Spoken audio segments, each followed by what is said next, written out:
Hi students, welcome to series 4। Series 4 के अंदर हम लाइफ प्रोसेस के सेकंड प्रोसेस फंडामेंटल के बारे में पढ़ेंगे। फंडामेंटल यानी कि मेटाबॉलिज्म। मेटाबॉलिज्म होता क्या है? मेटाबॉलिज्म होता है digestion of food in the presence of oxygen. Oxygen के प्रेजेंस में हमारे खाने का कम्प्लीटली ऑक्सीडाइज होकर के एनर्जी के अंदर कन्वर्ट हो जाने का प्रोसेस ही कहलाता है मेटाबॉलिज्म प्रोसेस। अब मेटाबॉलिक प्रोसेस वो दो तरीके से होता है, यानी कि उसके अंदर दो कंडीशंस होती हैं।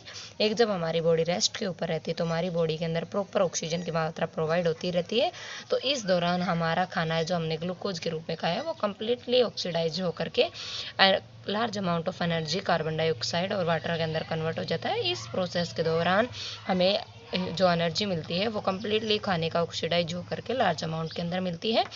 एक होता है जब हम हैवी वर्क डाउन वगैरह कर लेते हैं, उस दौरान हमारी बॉडी के अंदर ऑक्सीजन की कमी होती है जिसकी वजह से हमें सांस फूल जाता है।